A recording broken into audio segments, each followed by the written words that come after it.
네, 안녕하세요. VM웨어와 효성 인포메이션 시스템이 제안하는 인프라 애플리케이션 현대화 전략에서 첫 번째 세션을 맡은 VM웨어의 홍기성이라고 합니다. 저는 VM웨어 팀에서 일하고 있는 웹 애플리케이션의 현대화 전략에 있어서 기술적인 부분들을 지원해 드리는 일을 하고 있습니다.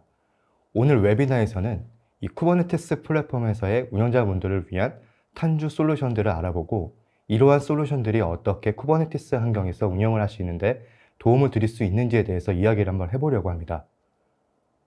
이 쿠버네티스 환경의 마켓 트렌드 그리고 운영자를 위한 탄주 포 쿠버네티스 오퍼레이션에 대해서 알아보도록 하겠습니다. 먼저 이 쿠버네티스 플랫폼의 마켓 트렌드 부분에 대해서 말씀을 드리겠습니다. 지금 보고 계시는 장표는 2022년도 고객분들을 대상으로 한 이 쿠버네티스를 채택하는 주요 원인에 대한 리포트입니다. 이 보시는 바와 같이 애플리케이션의 유연성 향상, 이 클라우드 활용률 향상이라던가 클라우드 비용 감소나 운영자 생산성 향상의 이유로 많은 응답자들 분들께서 이 쿠버네티스 플랫폼을 채택해야 한다는 이점을 인식하고 계십니다. 여기에서 볼 수 있는 가장 큰 메시지는 이 쿠버네티스는 새로운 아야스이다 라는 부분입니다.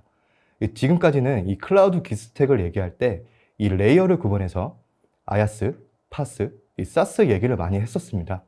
이제는 그 클라우드의 기술을 도입이 많아지고 이 컨테이너와 이 쿠버네티스의 도입이 점점 증가함에 따라서 이 더 이상의 플랫폼 레이어라고 보기보다는 하나의 인프라 영역으로 간주하고 있다고 보시면 될 것 같습니다.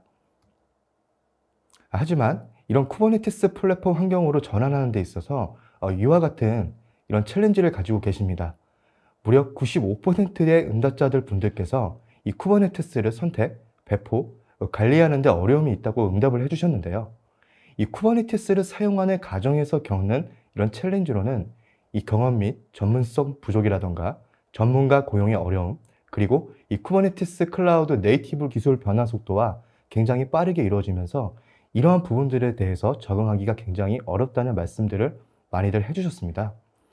결국은 이런 쿠버네티스 기술이 복잡하고 이러한 기술들을 익히시는 데 굉장한 러닝 커브가 있다는 것인데요. 운영자 측면에서도 역시 클러스터의 수가 증가하고 이러한 클러스터가 프라이빗 환경뿐만 아니라 이런 퍼블릭 클라우드나 엣지 클라우드로 확장함에 따라 운영을 간소화하고 그리고 보차성에 대처할 솔루션을 찾아야 할 것입니다. 네, 그래서 이런 쿠버네티스 플랫폼 환경에서 운영 시 고려해야 될 상황들을 이 시스템 운영자, 보안 관리자, 네트워크 관리자 측면으로 조금 더 자세히 살펴보겠습니다. K8s 런타임, 이런 일관된 K8s 런타임 환경을 위해서 이런 부분들을 고려해 주셔야 될 것 같고요. 그리고 K8s의 전체적인 관리, 멀티 클러스터나 이 멀티 클라우드의 관리를 위해서 이런 부분들을 고려를 해 주셔야 될 것 같습니다. 그리고 이런 모니터링을 위해서 로깅, 모니터링, 그리고 장애 대응에 대한 프로세스 정립에 대해서도 고려를 해 주셔야 될 것 같고요. 그리고 이런 서비스 메시에 대한 부분, 그리고 통합, 로드 밸런스나 인그레스, 이그레스에 대한 부분도 고려사항으로 알아주셔야 될 것 같습니다.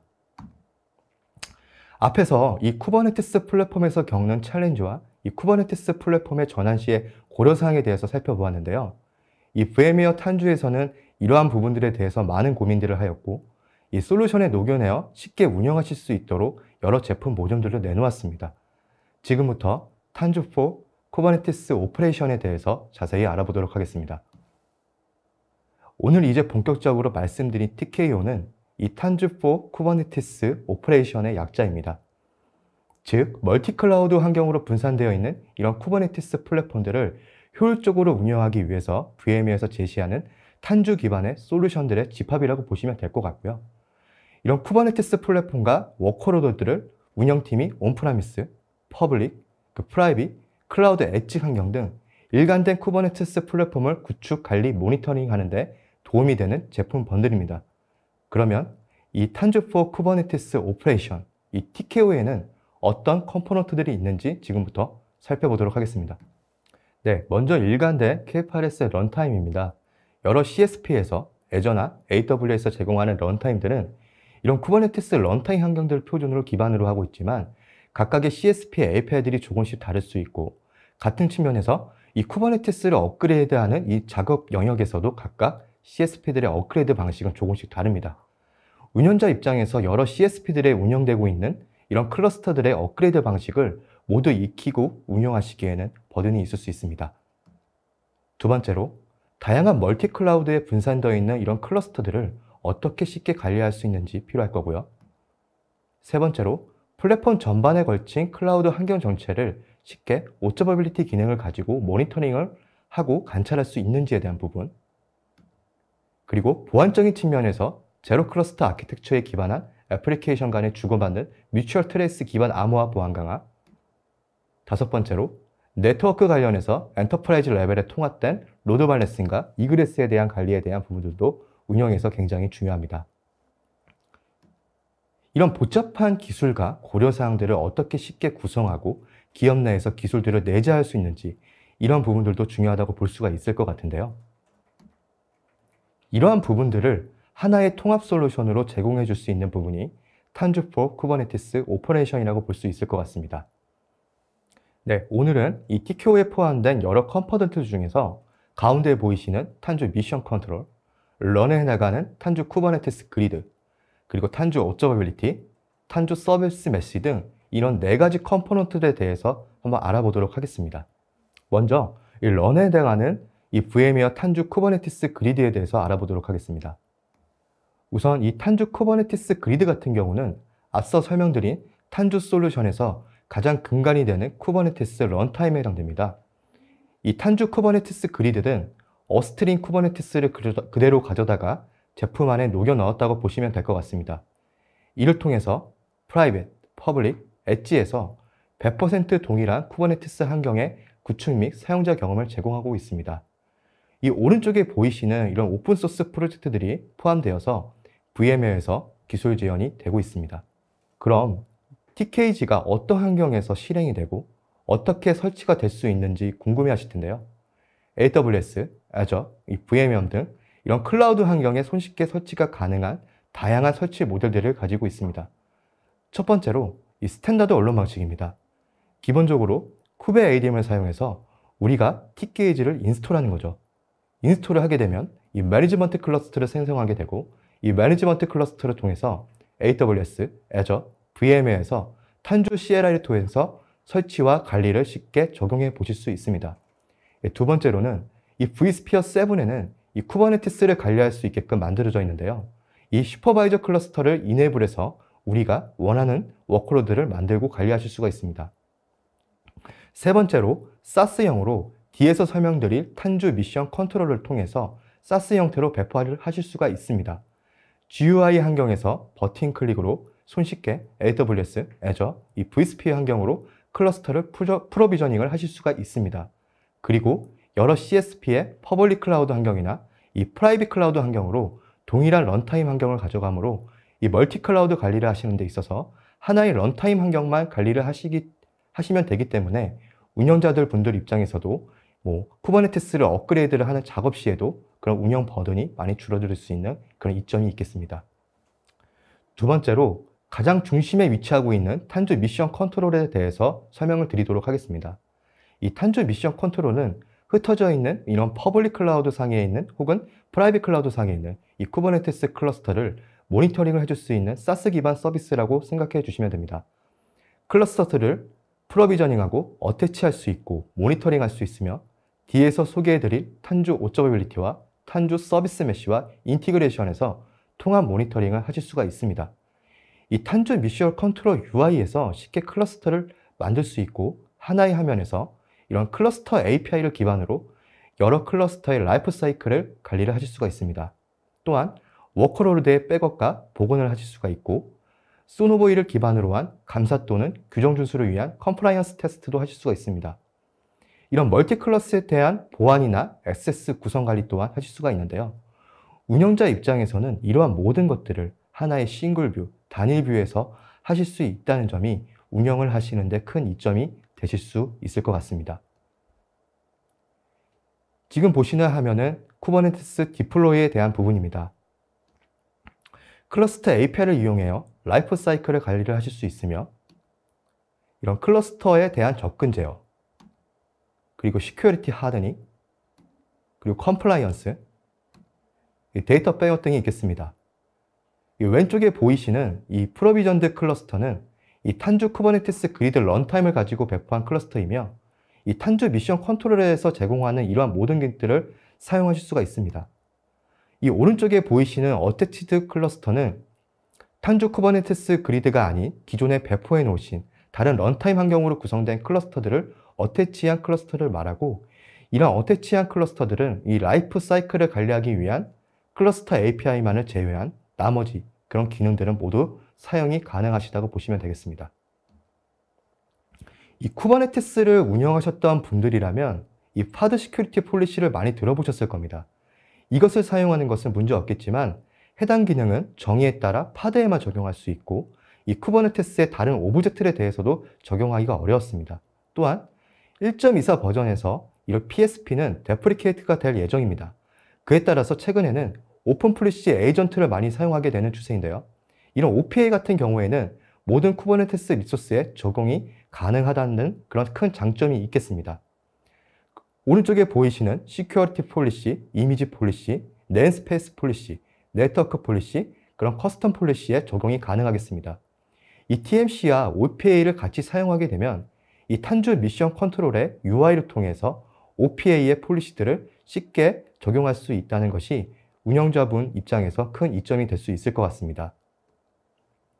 다음으로는 벨레로를 활용한 탄주 미션 컨트롤에서 GUI 환경으로 제공하는 데이터 백업 복구 기능이 되겠습니다. 백업된 데이터는 사전에 정의된 AWS3 버켓으로 백업이 되고, 백업 타겟은 클러스터, 네임, 스페이스, 라벨 이렇게 세 가지 경우를 지원하며 데일리, 위클리, 먼슬리 등 이런 스케줄 타입을 지원하기 때문에 원하는 시간대에 백업이 가능하다는 점, 그리고 무엇보다 GUI 환경에서 클릭 몇 번만으로 이 KFRS 리소스들을 백업, 복구가 손쉬운 점이 가장 큰 장점이 될 수 있겠습니다. 이 탄주 미션 컨트롤에 대한 간단한 스크린을 보여드리면 보시다시피 다양한 클라우드 프로바이더에 배포된 멀티 클러스터들을 싱글뷰에 한눈에 조회하고 모니터링 할 수 있는 대시보드를 제공해 드리고 있습니다. 쿠버네티스 버전뿐만 아니라 CPU, 메모리, 헬스 상태를 모니터링 하실 수가 있습니다. 이 중에서 하나의 클러스터들을 클릭하고 들어가서 더 자세한 정보를 보도록 하겠습니다. 선택된 클러스터의 구성에 대한 상세한 정보들을 메뉴를 통해서 제공해 드리고 있고, 지금 보시는 화면은 클러스터 전반에 걸친 오버뷰 화면이라 보시면 되겠습니다.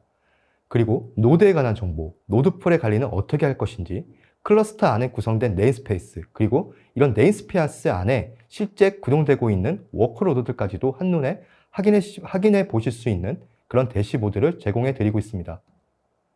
앞서 말씀드렸던 탄주 미션 컨트롤에서 할 수 있는 정책 관리에 대한 부분들을 말씀드리려고 합니다. 이 탄주 미션 컨트롤에서는 다양한 정책들을 클러스터 단위로 묶었을 뿐만 아니라 각각의 클러스터에 흩어져 있는 네임스페이스들을 하나의 논리적인 워크스페이스 단위로 묶어서도 정책들을 적용하실 수가 있습니다. 지금 보고 계시는 화면은 클러스터에 대한 접근 권한을 설정하는 화면이고, 클러스터 그룹으로 매핑된 3개의 클러스터에 동일하게 클러스터의 접근 권한을 설정하는 화면입니다. 물론 클러스터 그룹뿐만 아니라 각각의 클러스터에도 접근 권한을 서로 다르게 설정도 가능하십니다. 지금 보고 계시는 화면은 이미지 레지스터리의 폴리시를 적용하는 화면입니다. 이미지 레지스터리의 특정 IP나 허용된 시크릿을 가진 소스만 접근이 가능하도록 설정이 가능하시고요. 네트워크 폴리시를 적용하는 화면입니다. 워크스페이스 기준으로 정책을 적용할 수 있고, 특정 네트워크에 대한 접근 권한을 UI 화면을 통해서 손쉽게 적용하는 화면입니다. 예를 들어 특정 인그레스에는 특정 소스나 IP나 포트를 통해서만 접근이 가능하도록 설정도 가능하십니다. 커터 폴리시를 적용하는 화면입니다. 해당 클러스터의 CPU나 메모리에 대한 리밋 설정을 GUI 화면을 통해서 손쉽게 적용을 해보실 수가 있겠습니다. 해당 클러스터의 인스펙션을 런하는 화면이고, CIS 벤치마크 인스펙션을 통해서 해당 클러스터의 페일한 부분을 상세히 살펴보실 수도 있고, 오른쪽 상단의 다운로드 기능을 통해서 이러한 부분들을 파일로 익스포트해서 받아보실 수도 있습니다. 세 번째로 살펴볼 솔루션은 탄주 오저버빌리티입니다. 네, 모니터링과 오저버빌리티라는 단어들 많이 들어보셨을 텐데요. 이 오저버빌리티는 모니터링보다 좀 더 큰 상위의 집합이라고 생각해 주시면 될 것 같습니다. 기본적인 모니터링 클러스터뿐만 아니라 외부적인 와웃풋을 관찰을 통해서 조금 복잡한 시스템의 내부적인 상태를 이해하고 비즈니스적인 밸류까지 전달할 수 있는 게 이 바로 오저버빌리티입니다. 이 오저버빌리티를 사용하게 되면 마이크로 서비스나 컨테이너나 기타 하드웨어 이런 구성 요소들을 포함하여 애플리케이션을 구성하는 서로 다른 시스템들을 들이대하여 데이터 분석과 자동화까지 제공하고 있기 때문에 예상하지 못한 일이 발생했을 때에도 이상 징후 감지 및 알럿 기능을 통해서 문제를 해결하시는 데 도움을 받으실 수가 있습니다. 또한 다른 CSP의 서비스나 미드레어, VMware 제퍼, 그리고 여러 오픈소스들과 연동이 가능하며 커리 부분도 제공을 해드리고 있습니다. 탄주 오저빌리티가 풀스택 오저빌리티라고 말씀을 드렸는데요. 이렇게 기업에서는 많은 조직이 있고 각각의 사람들은 각각의 요구사항을 가지고 있습니다. COO는 비즈니스 매트릭이나 유저 매트릭에 관심이 있고 CFO는 비용적인 측면에 관심이 있으실 겁니다. 반면에 앱 오너, 디벨로퍼, SR의 경우에는 아랫부분, 실제 운영이 되고 있는 컨테이너 파드나 노드, 인프라에 대해 리소스에 관심이 있을 겁니다. 이런 탄주 오저빌리티는 이러한 모든 것들을 관찰을 할 수 있기 때문에 본인이 원하는 대로 대시보드를 구성하실 수가 있고 본인이 원하는 부분에 집중해서 관찰이 가능하다는 장점이 있겠습니다. 다음으로 실제 유스케이스 6가지를 살펴보도록 하겠습니다. 단위 시스템 모니터링, 멀티 클러스터 통합 자원 모니터링, 애플리케이션 상태 조회, 알람 발송, 대시보드 앤 차트 커스터마이징, 루트 커즈 어나리시스 등이 있겠습니다. 차트와 대시보드 같은 경우에는 조금 더 직관적으로 매트릭을 검색하고 위젯 구조의 대시보드를 사용해서 쉽다는 장점이 있겠습니다. 애플리케이션과 인프라를 즉시 시각할 수 있고 이러한 데이터 저장 기간은 기본 18개월, 저장 용량은 현재 무제한으로 제공해 드리고 있습니다. 지금 보고 계시는 화면은 특정 클러스터에 대한 오버뷰에 대한 화면입니다. 그리고 지금 보고 계신 화면은 컨테이너 파드의 CPU나 메모리의 부분을 모니터링할 수 있는 화면이고요. 다음은 앱 트레이싱 화면입니다. 쇼핑이라는 서비스에 이슈가 있을 때 직접 이 안에 어떤 호출이 일어나는지 실제 문제의 원인은 무엇인지 파악이 가능한 루트 커즈 어나리시스를 제공해 드리고 있습니다. 이제 마지막으로 살펴볼 포트폴리오는 탄주 서비스 메쉬입니다. 이 서비스 메쉬의 의미 자체는 기존의 마이크로 서비스 아키텍처 시스템 서비스들 간의 통신이 이 메쉬 네트워크의 형태를 띠는 것을 빗대어서 이런 이름이 지어졌는데요. MSA 시스템들이 점점 커지다 보니까 서비스가 점점 증가하게 되고 이에 따라서 관리가 어려워지고 통신이나 매트릭 보안 같은 서비스 간의 상호 동작이 굉장히 복잡해지고 있습니다. 기존에는 이런 서비스 디스커버리 패턴이나 서킷 브레이크 패턴을 통해서 마이크로 서비스에 대한 장애를 해결해 왔습니다. 이러한 것들을 적용을 하려면 결국은 시스템 운영자나 플랫폼 관리자의 부담이 늘어나게 될 것입니다. 이러한 부분들을 이 탄주 서비스 메쉬를 통해서 오른쪽에 개발자, 운영자, 보안 담당자에 맞게끔 그런 기능들을 제공해 드리고 있습니다. 네, 화면을 통해서 탄주 서비스 메쉬의 메인 대시보드를 보시면 각각의 클러스터 또는 애플리케이션들의 배포 현황들을 한눈에 이렇게 보실 수가 있습니다. 이 첫 번째의 그 피트니스 애플리케이션을 보시면 두 개의 박스로 구성되어 있는 것을 보실 수가 있는데요. 이것은 두 개의 클러스터에 애플리케이션들이 배포되어 있다는 것을 의미합니다. 이 두 개의 클러스터에는 11개의 서비스가 10개의 인스턴스에 걸쳐서 서비스가 되고 있다는 것을 보실 수가 있습니다.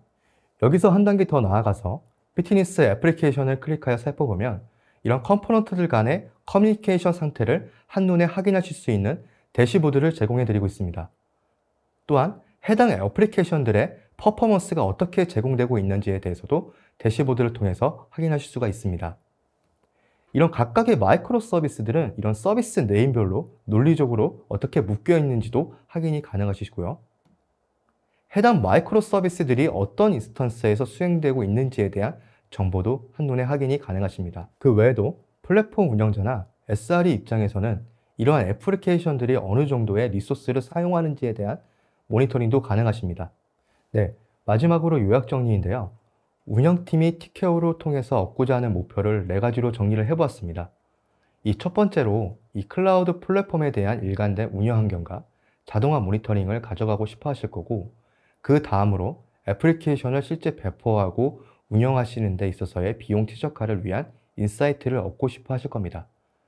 가장 중요한 보안과 네트워킹 부분을 어떻게 하면 기업에서 정의한 보안 규정을 침해하지 않는 범위 내에서 관리하실 수 있는지, 마지막으로 이러한 모든 환경을 전문가의 집단의 도움 없이 자체적으로 기술 레저를 통해서 이런 셀프 서비스를 통해서 운영을 가져가실 수 있는지에 대한 부분일 겁니다. 이 각각의 영역에 제가 설명드렸던 것을 매칭한 화면입니다.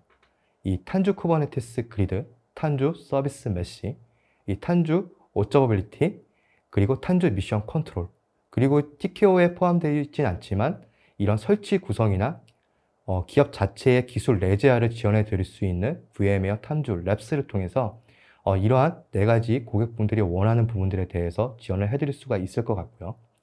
오늘 이렇게 설명드린 탄주4 쿠버네티스 오퍼레이션에 속해 있는 이런 다양한 컴포넌트를 통해서 운영자분들이 이 쿠버네티스 기반의 멀티 클라우드 그리고 멀티 클러스터 환경으로 운영하시는 데 많은 도움을 드릴 수 있는 그런 기회가 생겼으면 좋겠습니다.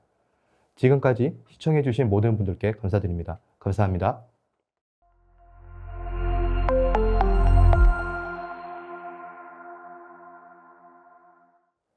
안녕하세요. 효성 인포메이션 시스템 VM웨어가 함께 진행하는 공동 웨비나 두 번째 세션을 맡은 효성 인포메이션 시스템 황비환입니다.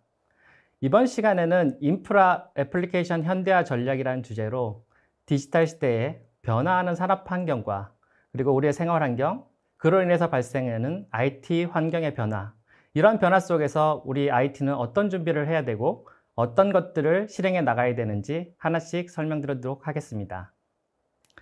우리는 이미 변화의 중심에 서 있습니다. 이미 알고 계시는 것 같이 IoT 기반으로 산업 현장과 생활 환경에서 많은 변화가 일어나고 있죠.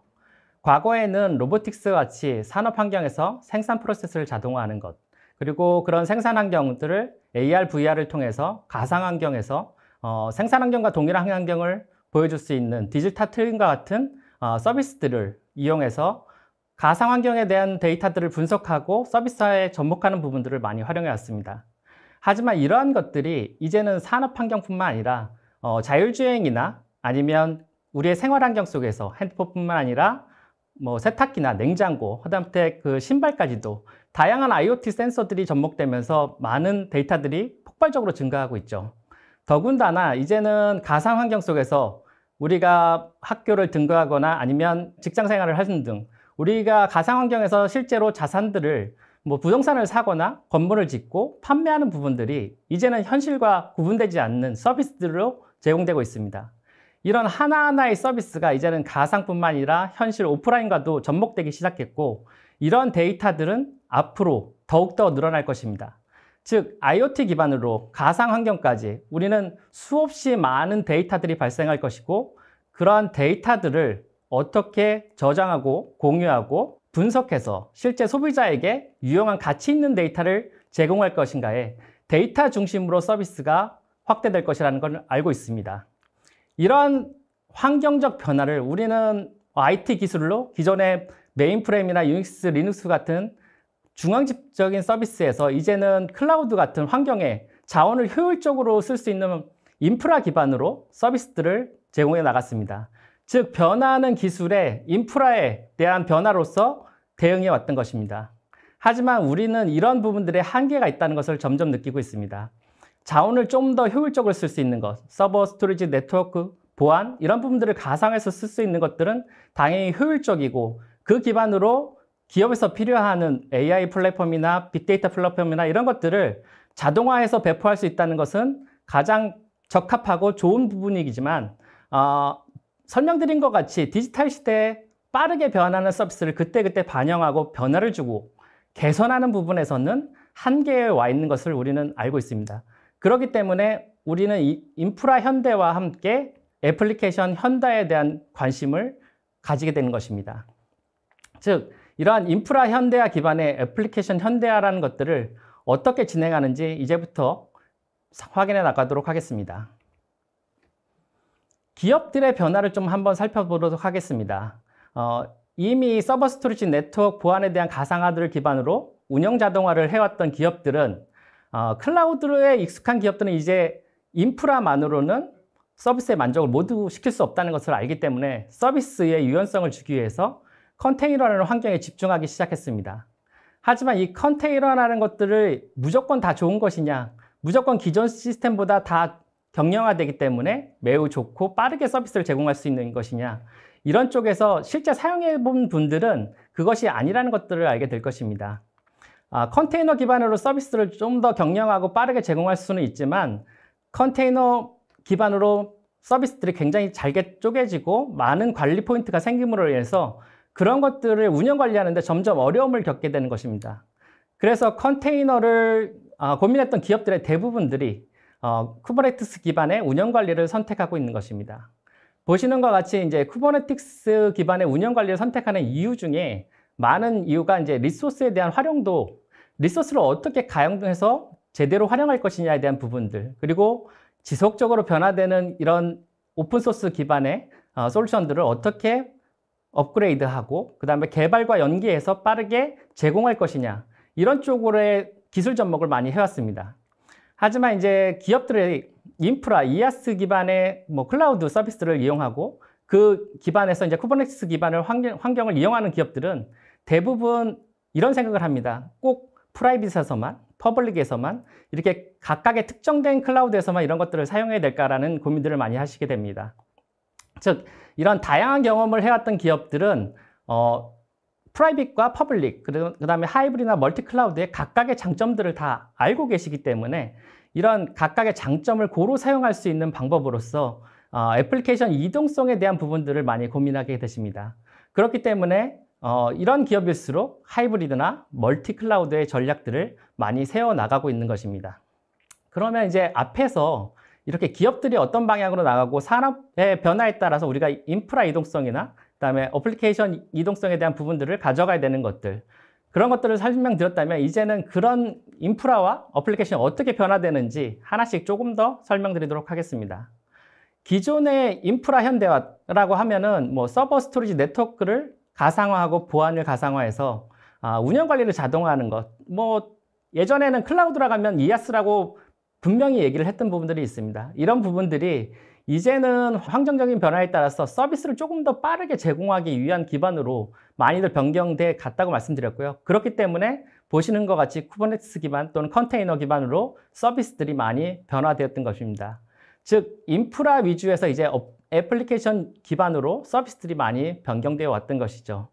이런 것들이 이제는 앞에 기업들도 방향을 틀어가듯이 이전 이아스뿐만 아니라 애플리케이션까지도 내가 원하는 거, 내가 서비스에서 필요하다면 어떤 기능이든지 어떤 서비스든지 그때그때 사용하고 필요 없을 때 또 다시 반납하고 하나의 클라우드를 선택하는 것이 아니라 그 클라우드에서 다른 클라우드의 기능이 더 좋아졌다면 그 클라우드로 이동할 수 있는 방향으로 서비스 중심으로 모든 것들을 변화하는 서비스 중심의 선택과 활용을 고민하게 되는 것입니다. 즉, 기존에는 단순하게 기능을 제공하는 것에 중점을 뒀다면 이제는 기능보다는 서비스 중심으로 이런 인프라와 애플리케이션, 비즈니스에 대한 것들을 시간과 비용 관점에서 두 가지 관점에서 어떤 것이 효율적인지 비즈니스 중심에서 서비스를 제공하고 있는 것입니다. 앞에서 인프라에 대한 변화 과정에 대해서 설명드렸다면 이번 장에서는 이제 어플리케이션에 대한 변화에 대한 부분들을 한번 짚고 넘어가도록 하겠습니다. 기존의 전통적인 방식은 모노리틱 방식으로 알고 계시는 것 같이 클라이언트 서버 또는 2티어, 3티어로 완전히 고착화된 형태로 사용되었습니다. 통합 개발로 이루어지다 보니까 초기 개발들은 굉장히 빠르게 진행될 수 있는 효과는 있었습니다. 기존의 과거의 전형적인 방식에서는 효과적인 방식이었고요. 다만 이런 부분들이 변화를 하거나 협업을 하거나 지속적으로 바꿔나가는 부분들에 대해서는 하나의 서비스가 변경되면 관련된 모든 서비스를 다 확인해야 되는 부분들이 발생하기 때문에 그런 협업이나 아니면 자주 개발되는 환경에서는 적합하지 않은 방식이었던 거죠. 최근에 이제 IoT나 또는 그 디지털 시대로 가면서 다양한 서비스들이 이제 생활 환경과도 접목됨으로 인해서 기존과는 다르게 수시로 많은 서비스들을 변화하는 부분들이 필요하고 그런 변화되는 과정들을 수시로 반영하고 고객에게 제공하는 것들이 필요하게 된 것입니다. 그러다 보니까 하나의 통으로 구성되었던 것들을 서비스 기능마다 잘게 조개기 시작한 것이죠. 그래서 이제 각각의 서비스 기능들이 영향을 받지 않고 고객이 필요한, 산업에서 필요한 부분들이 있다 그러면 그 기능만을 새로 개발하거나 업데이트하거나 해서 서비스로 다시 제공할 수 있는 그런 형태의 비즈니스가 가능하게 된 것입니다. 이러한 것들이 이제는 하나하나 기능들을 쪼개는 게 아니라 필요할 때 프라이빗이든 퍼블릭이든 어떤 환경에서도 서비스 기능으로서 필요할 때 호출해서 쓸 수 있는 서비스화된 것까지도 제공되고 있는 것입니다. 즉, 기존의 방식이 중앙 집중으로 통합된 방식을 사용해서 안정적인 서비스를 제공했다면 이제는 서비스 속도를 빠르게 하고 변화되는 서비스에 대한 안정성을 최대한 확보하기 위해서 서비스를 격리하고 경량화하는 부분들로 변화되기 시작하고 있는 것입니다. 그렇다면 이렇게 다양한 얘기들을 했지만 어플리케이션 현대화가 필요한 이유가 어떤 것일까요? 기업에서는 왜 굳이 어플리케이션 현대화를 하려고 하는 것일까요? 자원에 대해서 서버 스토리지 네트워크나 보안에 대한 것들을 가상화해서 플랫폼으로 제공하면 필요한 플랫폼, 개발 플랫폼을 빠르게 제공할 수 있지만 그런 부분들이 서비스까지도 빠르게 제공할 수 있는 건 아닙니다. 개발 환경에 대한 부분들만을 제공하는 것이지 서비스 자체를 빠르게 제공할 수는 없기 때문에 그 하나하나를 보다 작게 만들려고 하는 것이고 앞에서 설명드린 것 같이 하나의 기능들을 잘게 나누거나 아니면 서비스화해서 개발에서부터 배포까지의 프로세스를 간소화하고 그런 과정들을 반복적으로 일어날 수 있도록 쉽게 그 기능만을 검증해서 테스트하고 배포할 수 있는 환경으로 만들어 나가는 것이죠. 즉, 개발과 개선 속도 향상을 위해서 서비스들을 굉장히 경량화하는 이런 방향으로 나아가기 위해서 어플리케이션 현대화를 적용하고 있는 것이고요. 그렇기 때문에 이런 환경에서 서비스 기준으로 모든 것들을 만들어가기 위해서 프라이빗이나 퍼블릭 또는 하이브리드 멀티까지도 확장 가능한, 즉 개발과 운영과 이전에 대한 프로세스를 원활하게 하고 손쉽게 바로바로 적용할 수 있는 단계로까지 나아가기 위해서 어플리케이션 현대화를 적용하고 있는 것입니다. 그렇다면 이제 어플리케이션 현대화하면 주로 나오는 것이 쿠버네티스인데요. 그러면 이 쿠버네티스 이전에 서비스들이 어떻게 적용됐고, 그럼 쿠버네티스는 지금 현재 모든 기업들이 관심을 가지고 있지만 이것만으로 모든 것들이 가능한지, 문제점은 없는지 좀 살펴보도록 하겠습니다. 기존에는 앞에서 설명드린 같이 통합으로 모든 것들을 개발하고 구성하고 했기 때문에 기존의 메인프레임이나 유닉스나 또는 리눅스에서 서비스를 어떻게 가성하는 부분들 또는 격리하는 부분들에 중점을 뒀고 알고 계신 것 같이 ES 클라우드에서 소프트웨어 중심으로 그런 부분들을 OS부터 그다음에 어플리케이션에 필요한 라이브러리나 이런 것까지 다 한 번에 배포할 수 있는 그런 가용성 측면으로 많이 발전을 했습니다. 즉, 초기에는 인프라를 어떻게든 많이 늘릴 수 있는 시스템 확장에 대한 부분들로 가져갔다면 그러한 부분들을 이제 자원의 사용성 측면에서 효과적으로 제공하고 회수하고 이런 부분으로 좀 변경이 됐던 거고, 이제는 그런 부분들이 개발자 측면에서, 개발 측면에서 하나의 기능과 서비스들을 얼마나 빠르게 잘게 쪼개서 사용자가 원하는 환경에서 바로바로 제공할 수 있는가의 측면으로 변화된 것입니다. 즉, 이런 부분들에서 이제 컨테이너라는 것들을 많이 활용을 했었고, 컨테이너가 관리에 대한 이슈가 생기면서 쿠버네티스라는 컨테이너를 관리하는 오케스트레이션의 툴로서 활용을 많이 하고 있는 것입니다. 그렇다면 이러한 단계별로 서비스에서 쿠버네티스가 모든 게 정답이 될까요? 그렇지 않습니다. 일부 고정적인 서비스에서는 비즈니스의 변화가 많지 않다면 기존과 같이 소프트웨어 중심 인프라의 ES 환경이 더 적합할 수 있을 것 같고요. 변화가 잦은 빠르게 모든 것들을 즉시 반영해야 하고 기능에 대한 부분들을 계속적으로 바꿔나가야 된다 그러면 그러한 부분들은 파스 플랫폼으로의 변화가 필요한 것입니다. 그렇다면 파스 플랫폼은 경량화되고 격리되고 빠르게 진행될 수 있는데 왜 파스가 모든 것에 대한 정답은 아닌가? 그 부분에 대한 설명을 뒤에서 드리도록 하겠습니다. 쿠버네티스 기반으로 하면 모든 것이 다 완료될 것 같지만 실제 컨테이너 쿠버네티스 기반의 활용이 굉장히 쉽지는 않습니다. 보시는 것과 같이 첫 번째 이유는 관련된 오픈소스가 너무나도 많다는 것입니다. 수없이 많은 오픈소스가 생겨나고 이 부분들이 서버 스토리지 네트워크나 보안이나 운영관리에 해당되는 모든 소프트웨어들이 생겨나고 있는데 이 중에서 그러면 우리 기업에 어떤 것들이 필요한지, 어떤 것들이 적합한지 선택해내는 것부터 어려움을 받게 됩니다. 이러한 선택의 과정에서 많은 솔루션들을 우리 기업에 맞게끔 정규화시키고 하는 단순화시키는, 표준화시키는 작업들이 필요하게 되고요. 그런 과정에서 우리 기업에 맞게끔 기존의 오픈소스가 갖고 있는 가시성이 좀 좋지 않은 부분들을 우리 기업에 맞게끔 가시성을 확보하는 부분들, 그런 부분들을 거쳐서 그러면 우리 기업에 표준화된 오픈소스들을 우리 기업의 인력들이 배워나가는 기술 습득에 대한 과정들이 굉장히 오랜 시간이 걸리고 많은 시간을 투자해서 진행되는 것입니다. 즉, 우리가 오픈소스 기반으로 많은 기능들을 사용할 수 있고 보다 빠르게 다양하게 변화되는 기술들을 습득할 수 있지만 그러기 위해서는 많은 인력에 대한 시간과 인력, 그 다음에 비용에 대한 부분에 투자가 발생하는 것입니다. 이렇듯 초기의 선택부터 우리 기업에 맞게 변경하고 운영 관리하는 부분들까지의 과정이 굉장히 많은 시간이 소요되고 인력이 소요되기 때문에 그게 결국은 비용으로 귀결될 수 있는 부분이라서 생각보다 이 쿠버네티스 환경으로의 전환이 쉽지만은 않습니다. 이러한 부분들이 이제 예를 들어서 뭐 레거시 환경 또는 프라이빗 클라우드 환경에서 기존의 뭐 웹아스 DB를 운영하는 뭐 네트워크 서버 스토리지 담당자가 있거나 했을 때 많은 부분 그 분야에서 전문 노하우를 가지고 오셨을 겁니다.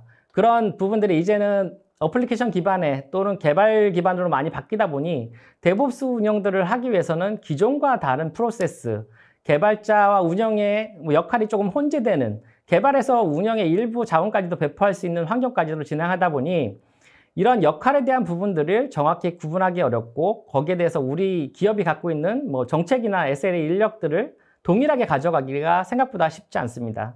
그래도 이제 프라이빗 클라우드 같은 경우는 이런 부분들을 적용하는 것들이 같은 기업 내에서 같은 조직 안에서 이루어진다면 뭐 어느 정도는 시간이 흐르면 해결될 문제입니다.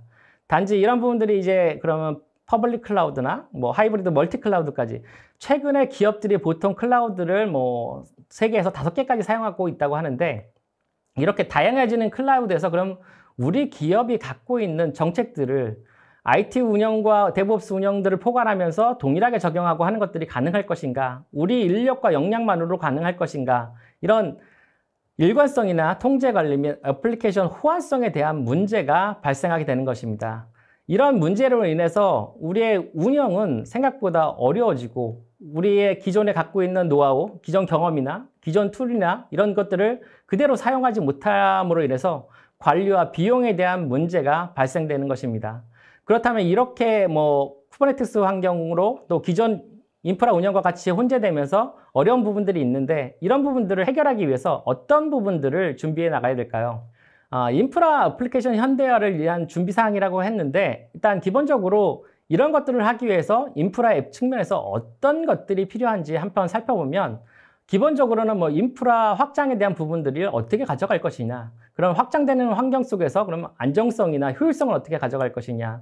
예를 들어서 뭐 애플리케이션 현대화 쪽에서는 쿠버네티스나 이런 쪽을 컨테이너 환경에서 사용하는데 이러한 부분들이 하나의 클러스터가 아니라 다양한 멀티 클러스터로 들었을 때 어떻게 그런 것들을 단일 관리할 것이냐에 대한 부분들이 인프라 측면에서 이루어진다면 애플리케이션 측면에서는 뭐 개발한 부분들을 어떻게 빠르게 서비스화할 수 있는 부분들, 그런 주기들을 얼마나 빠르게 제공할 것인가, 그리고 지속적으로 뭐 업데이트나 패치나 이런 부분들 또는 자원 관리에 대한 부분들을 자동화하고 관리하는 것들을 어떻게 가져갈 것이냐, 다양하게 생성되고 또 업데이트되는 그 오픈소스들에 대해서 어떻게 안전하게 그러면 그런 보안을 향상해서 갈 것이냐, 이런 측면에서 인프라와 앱 측면에서의 그 요구사항들이 발생하게 됩니다. 즉 이러한 요구사항들을 해결하기 위해서 기본적으로는 앞에서 설명드린 것 같이 인프라에 대한 현대화가 먼저 진행돼야 되는 것입니다. 서버 스토리지 네트워크 보안에 대한 가상화와 그 기반의 자원 관리에 대한 자동화 부분들이 이루어졌을 때 이런 부분들 기반으로 VM과 컨테이너에 대한 통합 관리가 진행돼야 되는 것이고요. 이런 VM과 컨테이너에 대한 인프라에 대한 통합 관리 환경에서 우리는 멀티 클러스터까지 확장해서 라이프 사이클을 관리할 수 있어야 되는 겁니다. 이런 인프라 현대화 기반으로 우리가 필요한 지속적 개발에 대한 통합이나 배포 이런 부분들을 진행할 수 있을 것 같고 그 기반에서 이제 컨테이너 기반의 또는 API 기반의 자동화된 서비스들을 일괄적으로 배포할 수 있는 또 이런 애플리케이션과 인프라 부분들을 코드 기반으로 단일 관리할 수 있는 체계로 만들어져야 될 것입니다. 그럼 효성이 바라보는 인프라 애플리케이션 현대화 방향에 대해서 잠시 말씀드리도록 하겠습니다. 저희가 생각하는 인프라 애플리케이션 현대화 방향은 프라이빗 클라우드가 됐든 또는 하이브리드 클라우드가 됐든 이런 물리의 서버 스토리지 네트워크뿐만 아니라 가상화 환경에 대한 부분들을 통합 관리할 수 있는 부분들이 기본적으로 바탕이 돼야 된다고 생각하고 있고, 그러한 통합 자원 관리 기반으로 이런 우리가 필요로 하는 VM이 됐든 컨테이너가 됐든 이런 이아스 파스 환경에 대한 것들을 서비스에 필요한 플랫폼으로 배포하는 것들이 자동화되어야 되는 것입니다. 이러한 통합 관리 부분들에 그다음에 플랫폼 배포가 자동화됐을 때 그 기반으로 프라이빗과 퍼블릭 어떤 부분들이 됐든 성능이나 가용성이나 보안에 대한 부분들을 모니터링하고 그다음에 문제가 되는 것들을 예측해 나갈 수 있는 운영 관리 자동화에 대한 부분들이 필요한 것이고요. 이러한 부분들이 가능하기 위해서는 당연히 인프라에 대한 부분들이 프라이빗이 됐든 퍼블릭이 됐든 코드 기반으로 관리되고 배포될 수 있는 그런 환경이 되어야 되는 것입니다.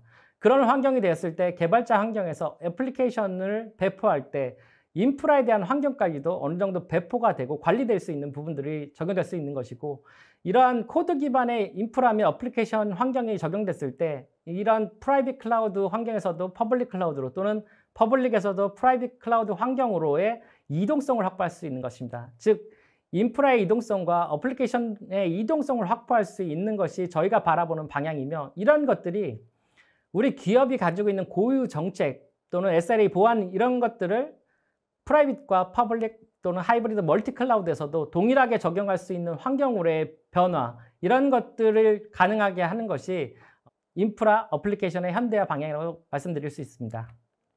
그렇다면 이런 인프라 애플리케이션 현대화에 단계적으로 어떻게 확보를 해 나가야 되는 것인가 잠시 설명드리면, 앞에서 설명드린 내용 그대로입니다.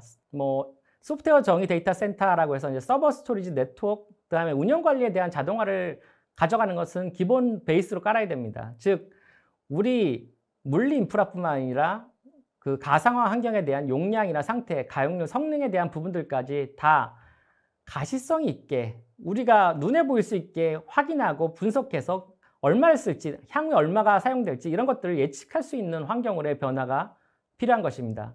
이런 환경 하에서 우리 기업이 필요로 하는 보안이나 거버넌스 이런 부분들을 우리 기업에 맞게끔 단일하게 적용할 수 있는 것, 그런 부분들이 프라이빗뿐만 아니라 퍼블릭까지도 공통으로 적용될 수 있는 환경으로의 전환이 필요한 것이고요. 그런 환경에서 개발을 얼마나 빠르게 적용해서 배포할 것인가, 그런 것들에 대한 주기를 얼마나 단축할 수 있을 것인가에 대한 애플리케이션 기반 확보가 가능한 것입니다. 즉 이렇게 인프라와 애플리케이션에 대한 기반이 모두 확보가 됐을 때 기업들은 원하는 플랫폼을 자동으로 배포하고 인공지능 기반으로 용량이나 성능, 장애 예측이나 운영 자동화까지 필요한 부분들을 다 일괄적으로 단일하게 관리할 수 있는 것입니다. 예측 기반의 자동화 시스템이 가능한 것이죠. 이런 것들이 프라이빗에서 경험을 많이 쌓아서 앞으로 하이브리드나 멀티 클라우드까지 확장해 나가는 것, 그러므로 인해서 비용과 관리에 대한 효용성을 가져갈 수 있는 것, 이것이 바로 인프라 애플리케이션 현대화에 단계적으로 접근할 수 있는 전략이라고 말씀드리고 싶습니다. 그러면 이 앞에서 여러 가지 설명드렸지만 인프라 기반의 이동성을 어떻게 확보해야 되느냐, 인프라 현대화는 어떻게 시키는 거냐 보시면, 기본적으로 설명드린 이제 소프트웨어 가상화에 대한 부분들도 가져가게 됐지만, 이런 부분들이 프라이빗 데이터 센터 하나가 아니라 멀티 데이터 센터에서 서버 스토리지 네트워크, 그다음에 보안에 대한 것들을 하나의 소프트웨어 정책으로 다 일관되게 동일하게 적용해서 양쪽에서 서비스가 다 활용을 될 수 있는 액티브 데이터 센터를 구성하는 부분들, 또는 하나의 액티브 데이터 센터 기반으로 DR을 구성하거나 하는 부분들이 가능하게 되는 거고요. 이런 소프트웨어로 정의된 데이터 센터 기반으로 모든 자원들이 재해복구나 자원 운영 관리나 그런 로그 분석 같은 것들이 하나의 운영 관리 포털로 적용돼서 사용자 입장에서는 운영 관리 포털에서 이런 부분들을 모두 모니터링하고 관리해서 적용할 수 있는 이런 방식으로의 변화가 필요한 것입니다. 애플리케이션 부분들은 이제 예를 들어서 소프트웨어 정의 데이터 센터 기반으로 인프라에 대한 이동성을 확보했다 그러면 그 기반에서 개발자가 개발에 필요한 부분들을 만들어서 배포하고 했을 때 사용자 입장에서는 개발의 리소스, 그러니까 접속에 대한 부분들이 부하가 걸렸을 때 이런 것들을 사전 예측해서 당연히 자동으로 배포하고 확장되는 것들을 오토 스케일링 같은 것들은 당연히 진행될 부분들이고, 이러한 부분들이 프라이빗뿐만 아니라 하이브리드 멀티 클라우드까지 단일하게 배포되고 또 관리될 수 있는 멀티 클러스터 환경에서의 단일 관리가 필요한 부분들이고, 이러한 어플리케이션 유동성 부분들은 이제 코드 기반으로 모든 것들을 관리하고, 그런 기반에는 인프라에 대한 부분들도 코드 기반으로 관리되는 것들이 필요한 것입니다. 다시 말해서 인프라 이동성 기반의 애플리케이션 이동성이란, 보시는 것 같이 뭐 프라이빗 클라우드, 하이브리드 클라우드 환경에서 소프트웨어로 정의된 데이터 센터 안에서 VM이든 컨테이너이든 어떤 것이든 상관없이 ES 쿠버네티스 환경의 코드 기반으로 모두 관리가 돼서 개발자 입장에서는 개발 소스에 대한 통합 배포라든지, 배포됐을 때 문제가 되는 부분들에 대한 로그라든지 보안이라든지 업데이트에 대한 부분들, 즉 ES 파스 환경에서의 서비스 중심으로 인프라 어플리케이션에 대한 라이프 사이클 관리가 되는 것이 필요한 것이고요. 이런 기반으로 인프라에 대한 이동성이 확보됐다면, 이제는 개발자, 운영자 측면에서는 개발자가 앱을 개발하고 앱을 통합해서 배포할 때 인프라에 대한 배포조차도 코드 기반으로 이루어지고, 그랬을 때 애플리케이션 배포가 그런 코드 기반의 인프라 위에서 배포되는 것들이 이제는 운영자 측면에서 모든 것들을 하는 것이 아니라 개발자와 운영자의 공유와 협업의 공간으로서 이런 것들이 인프라에서 애플리케이션까지 배포에 대한 라이프 사이클이 관리되어야 되는 것입니다. 그러면 이제 효성의 인프라 기반의 어플리케이션 현대의 장점에 대해서 잠시 설명드리면, 뭐 다양하게 아까 설명드린 것 같이 소프트웨어 정의 데이터 센터 기반으로 서버 스토리지 네트워크 보안에 대한 가상화 및 운영관리 자동화를 통해서 멀티 데이터 센터, 하이브리드 데이터 센터까지의 확장이나 인프라에 대한 이동성을 가져가는 것들은 당연한 것이고, 이런 ES뿐만 아니라 파스까지 통합 관리할 수 있다는 장점이 있습니다. 즉, ES 파스 플랫폼에 저희는 빠른 속도 제공을 위해서 어플라이언스 기반으로 서비스를 제공하는 부분들이 있고, 이 기반으로서 리소스를 어떻게 관리하고 모니터링하고 배포하고 이런 부분에 대해서 폭넓은 에코시스템과 함께 전체적인 ES와 파스 전체에 대한 단일 관리 서비스를 제공한다는 것이 장점이 있습니다. 이런 서비스들을 제공하기 위해서 보시는 것과 같이 뭐 소프트웨어 정의 데이터 센터 기반으로 서버 스토리지 네트워크나 이런 물리 장비뿐만 아니라 소프트웨어 스택에 대한 부분들을 전부 다 제공하고, 이런 물리뿐만 아니라 소프트웨어까지도 모두 통합해서 관리할 수 있는 서비스들을 제공하고 있습니다. 이러한 것들이 프라이빗뿐만 아니라 퍼블릭 환경까지도 확장해 나갈 수 있는 부분들을 저희는 가져가고 있고요. 이뿐만 아니라 뭐 앞에서 설명한 같이 디지털 시대에 데이터들이 워낙에 폭증되고 저장하고 공유하고 또 서비스화 될 수 있는 부분들이 많이 발생하기 때문에, 그런 부분들의 서비스를 제공하기 위한 빅데이터나 AI, ML에 대한 서비스를 같이 제공하고 있고, 이러한 기반으로 ES뿐만 아니라 파스 포탈까지 모두 서비스를 제공할 수 있는 클라우드 포탈과 함께 HPC라는 하이 퍼포먼스 컴퓨팅이라는 서비스들까지 모두 제공할 수 있는 그런 환경을 제공하고 있습니다. 즉, 디지털 트랜스폼을 위한 모든 서비스들을 기본부터 사용자에 제공하기 위한 서비스까지 모든 환경을 제공하고 있는 것입니다. 가장 중요한 것은 사실 뭐 클라우드 소프트웨어 스택, 하드웨어 스택에 대한 부분들은 아닙니다. 결론적으로 이런 부분들을 얼마나 잘 설계하고 기획해서 사용자가 서비스화로 사용할 수 있느냐, 이것이 핵심이 될 것이고요.